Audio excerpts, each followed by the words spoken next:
Everyone, good morning to all of you. आज है 22 जनवरी और 22 जनवरी से बनने वाले सभी इम्पॉर्टेंट करेंट अफेयर का हम लोग इस वीडियो में डिस्कशन करेंगे। तो देखते हैं कि पहला क्वेश्चन क्या है। 32वां विजय हजारे ट्रॉफी 2024-25 का खिताब किसने जीता है? तो ये जीता गया है कर्नाटक के द्वारा, यानी कि ऑप्शन बी इसका राइट आंसर होगा। विजय हजारे ट्रॉफी का संस्करण ये कौन सा था? तो 32 नंबर था। आयोजन 21 दिसंबर 2024 से 18 जनवरी 2025, यानी कि इतना दिन इसका आयोजन हुआ। और विजेता कौन रहा? तो कर्नाटक रहा है, जो कि 5वीं बार रहा है। 5वीं बार ये इसका विजेता रहा है। इसके कप्तान कौन थे? तो मयंक अग्रवाल थे।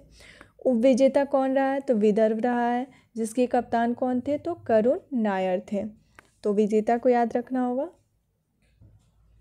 दूसरा क्वेश्चन है कि किस देश ने दुनिया का सबसे शक्तिशाली हाइड्रोजन ट्रेन इंजन विकसित किया है? तो ये किया गया है इंडिया के द्वारा, यानी कि ऑप्शन सी राइट आंसर होगा। भारत ने दुनिया का सबसे शक्तिशाली हाइड्रोजन इंजन विकसित किया है कि भारतीय रेलवे द्वारा विकसित हाइड्रोजन ईंधन से चलने वाला ट्रेन इंजन इस श्रेणी में सबसे शक्तिशाली होगा। भारतीय हाइड्रोजन ट्रेन इंजन का आउटपुट 1200 हॉर्स पावर है। इस इंजन का पहला ट्रायल जो है वो हरियाणा में जिंद सोनीपत मार्ग पर करने की योजना की गई है। तो इसका पहला ट्रायल कहाँ होगा? तो वो होगा हरियाणा में। कहाँ पे? तो जिंद सोनीपत मार्ग पे इसका पहला ट्रायल होगा। अगर ऐसा पूछा जाए कि दुनिया की सबसे पहली हाइड्रोजन ट्रेन किसने चलाई, तो वो होगा जर्मनी। अगर ऐसा रहा कि हाँ एशिया का हाइड्रोजन ट्रेन सबसे पहले कौन चलाया, तो वो होगा चाइना। जर्मनी जो है वो दुनिया का, और एशिया का सबसे पहला चाइना। और इंडिया में पूछा जाएगा तो ये हरियाणा में चलाया जाएगा। और जापान के हेल्प से तो बुलेट ट्रेन चला भारत में, ये तो पता ही होगा। अगला क्वेश्चन है कि QS world future skills index 2025 में डिजिटल कौशल के लिए भारत को कौन सा स्थान दिया गया है? तो इसमें भारत को दूसरा स्थान दिया गया है, यानी कि ऑप्शन बी इसका राइट आंसर होगा। वर्ल्ड फ्यूचर स्किल्स इंडेक्स 2025 में डिजिटल कौशल के लिए भारत को दूसरा स्थान मिला है। वर्ल्ड फ्यूचर स्किल्स इंडेक्स 2025 के अनुसार भारत केवल संयुक्त राज्य अमेरिका से पीछे है, यानी कि पहला स्थान किसको मिला है? तो संयुक्त राज्य अमेरिका को मिला है और दूसरा इंडिया को मिला है। तो इसके साथ ही आर्टिफिशियल इंटेलिजेंस और ग्रीन स्किल्स में भारत को चौथा स्थान मिला है। तो आर्टिफिशियल इंटेलिजेंस और ग्रीन स्किल्स में पूछा तो भारत को चौथा स्थान मिला है, और QS स्किल में दूसरा स्थान मिला, और पहला संयुक्त राज्य अमेरिका को मिला है। अगला है कि किस केंद्रीय मंत्री द्वारा काशी तमिल संगमम चरण 3 के लिए पंजीकरण पोर्टल को लॉन्च किया गया है? तो ये किया गया है केंद्रीय मंत्री धर्मेंद्र प्रधान के द्वारा, यानी कि ऑप्शन ए इसका राइट आंसर होगा। केंद्रीय मंत्री धर्मेंद्र प्रधान द्वारा काशी तमिल संगमम चरण 3 के लिए पंजीकरण पोर्टल को लॉन्च किया गया है। काशी तमिल संगमम का तीसरा चरण कब होगा? तो 15 फरवरी 2025 को उत्तर प्रदेश के वाराणसी में शुरू होगा। कब शुरू होगा? तो 15 फरवरी 2025 को। कहाँ होगा? तो उत्तर प्रदेश के बनारस में होगा। यह तमिलनाडु और काशी के बीच के बंधन का जश्न मनाने के लिए एक पहल है। इसका मुख्य उद्देश्य क्या है? तो तमिलनाडु और काशी के बीच सदियों पुराने संबंधों को फिर से खोजना, उनकी पुष्टि करना और उनका जश्न मनाना, यही उसका मेन उद्देश्य है। अगला है कि किस राज्य सरकार ने 1975 से 1977 के दौरान आपातकाल के समय जेल गए बंदियों के लिए 20,000 पेंशन की घोषणा की है? तो 1975 से 77 के दौरान जो कैदी जेल में थे उनके लिए 20,000 पेंशन की घोषणा की गई है। तो ये किसके द्वारा किया गया? तो उड़ीसा के द्वारा, यानी कि ऑप्शन से इसका राइट आंसर होगा। उड़ीसा राज्य सरकार ने 1975 से 1977 के दौरान आपातकाल के समय जेल गए बंदियों के लिए 20,000 पेंशन की घोषणा की है। इसके साथ ही लाभार्थियों को राज्य की स्वास्थ्य कल्याण योजना के तहत मुफ्त चिकित्सा उपचार भी मिलेगा। तो यहाँ पे मुफ्त चिकित्सा उपचार भी मिलेगा और 20,000 पेंशन भी मिलेगा। कब? कौन से कैदी को? तो जो 1975 से 77 के दौरान जो आपातकाल लगा था उस समय जो जेल में बंदी थे उनके लिए है ये। और ये किसके द्वारा किया गया है? तो उड़ीसा राज्य के द्वारा किया गया है। राष्ट्रीय सड़क सुरक्षा सप्ताह 2025 कब मनाया गया?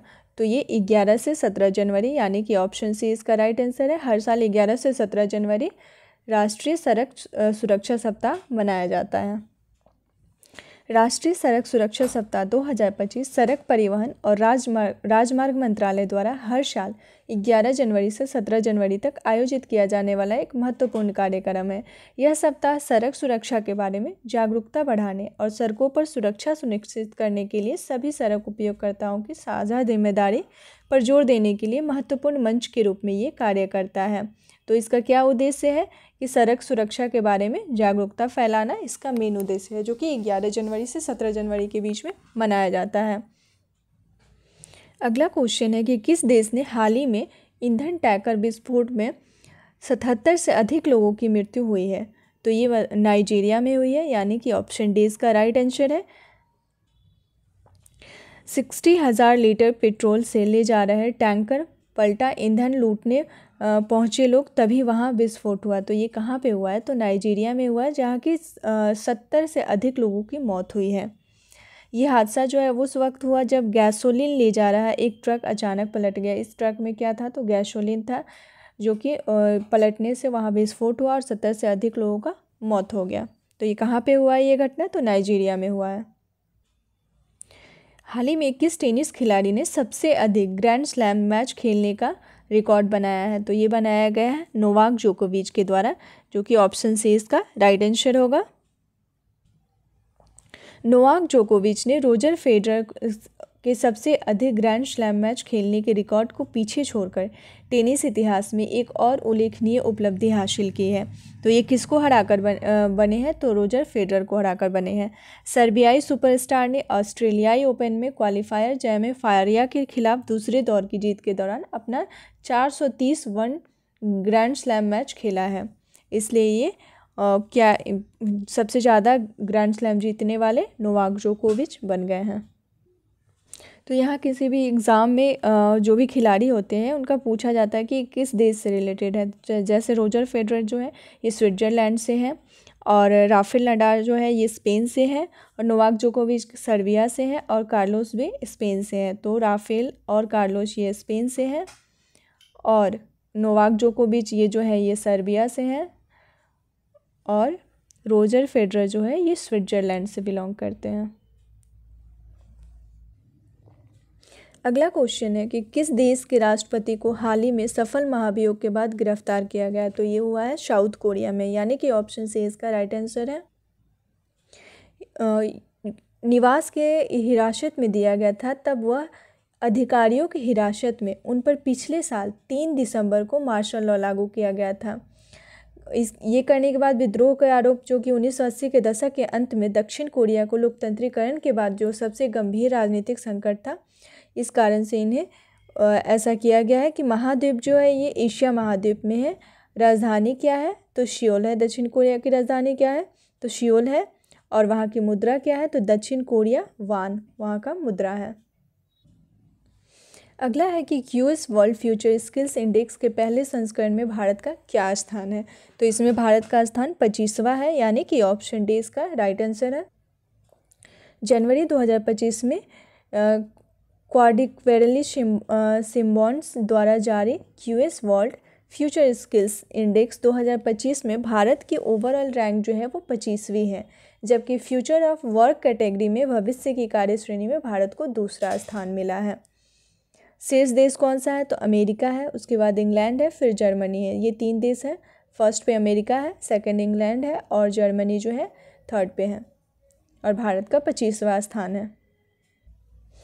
अगला क्वेश्चन है कि वर्ष 2025 में भारत के लोकपाल का पहला स्थापना दिवस कब मनाया गया है? तो ये मनाया गया है 16 जनवरी को, यानी कि ऑप्शन डी इसका राइट आंसर है। 16 जनवरी को लोकपाल का पहला स्थापना दिवस मनाया गया है।